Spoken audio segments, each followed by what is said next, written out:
인공시대의 도래라 하는 제목을 가지고 말씀을 드리겠습니다. 인공이란 해방 직후에 박현영이라는 사람이 만든 조직, 인민공화국의 약자이죠. 이들은 팔뚝에 인공이라는 완장을 차고 무소불위의 독재 행위를 자행했습니다. 지금이 바로 그런 시대가 아니겠습니까?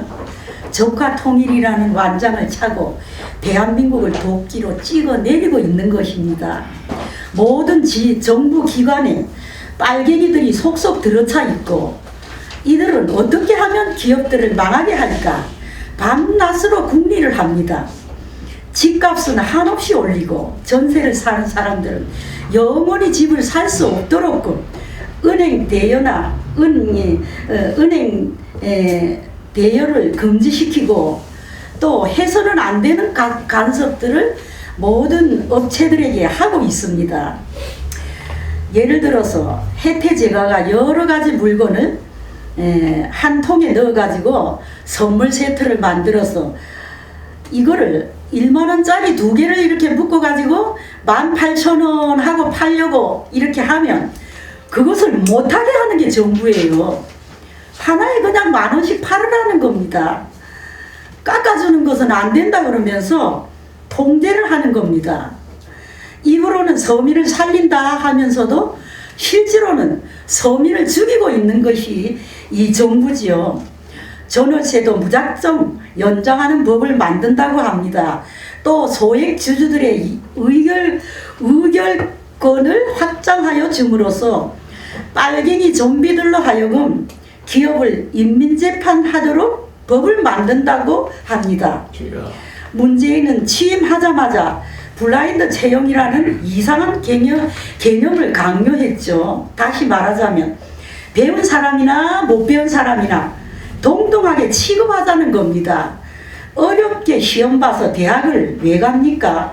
말이 안 되죠. 똑같이 취급하는데 배운 사람이 불평하니까 누가 너도록 배우라고 했느냐? 이러면서 어떤 공무원이 말했다고 그러죠. 참으로 험한 세상이 되었습니다. 문재인이 가장 먼저 약속한 것이 공기업에는 일체 비정규 노동자가 없도록 하겠다는 것이죠. 그것을 선전하기 위해서 문재인은 취임 초에 찾은 곳이 인천공항입니다. 거기에서 문재인은 위와 같은 약속을 했습니다. 인천공항 공사 정규직은 1,400명인데 여기에 1,900명의 보안 검색원을 정규직 청원 경찰로 직접 고용하겠다고 선포를 했습니다. 이에 청년층에서는 역차별 논란이 터져 나왔고, 청와대 청년 게시판에는 공기업에 들어가려고 스펙 쌓고 공부하는 취업준비생들은 뭐냐, 노력하는 이들의 자리를 뺏는 게 공정이고 평등이냐 하는 그런 청원이 올랐다고 합니다.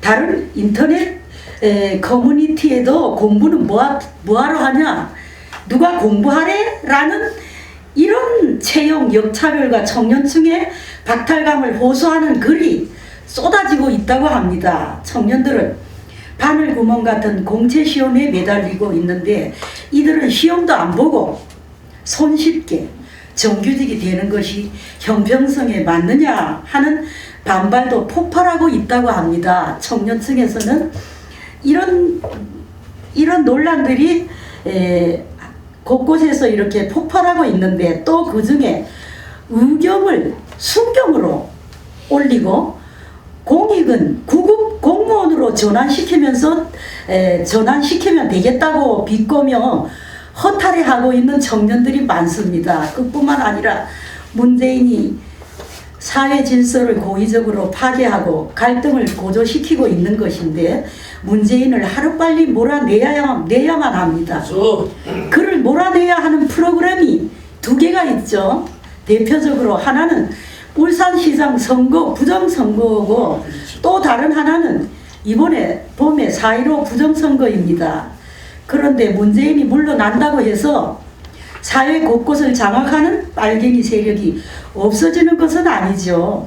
문제는 국민을 적대시하고 국가에 반역합니다. 특히 주택 정책은 국민 모두를 토끼몰이식으로 압박하며 분노와 질병의 도가니로 몰아가고 있습니다.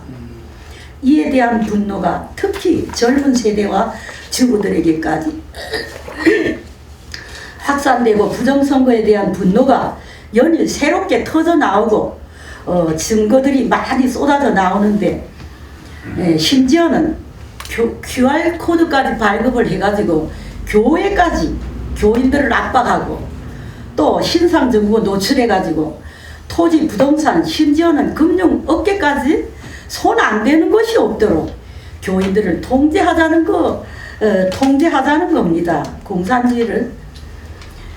공산주의를 듣기 좋은 말로 사회주의 하자는 것인데, 공산주의는 모든 재산을 다 같이 나누고 개인 재산을 없애자는 주장이지만 실제에 있어서는 국민에게 자유를 주지 않고 기계처럼 부려서 상류층 몇몇만 잘 살자는 주장입니다.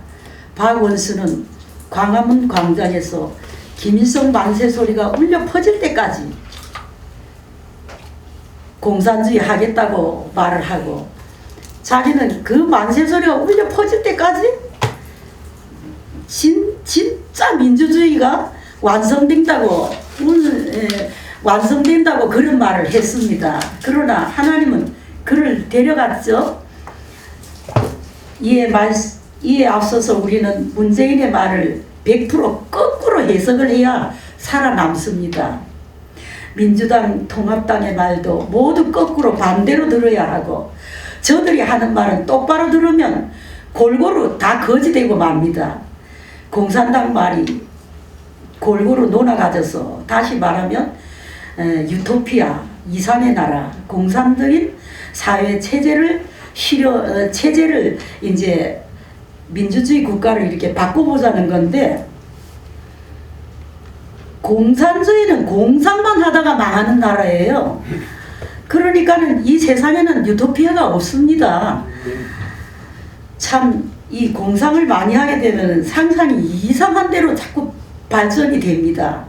이렇게 저들 입맛대로 유토피아를 외쳐도 국민에게는 희망이 없습니다. 그러나 우리에겐 하루하루가 성경대로 되어가니까 희망이라고 볼 수 있죠. 이런 빨갱이들을 물리치는 방법은 오직 하나님께 부르짖고 멸공을 외치는 길밖에 없습니다. 내장 목사님은 멸공의 창시자 같습니다. 이 내장 목사님이 멸공하는 거는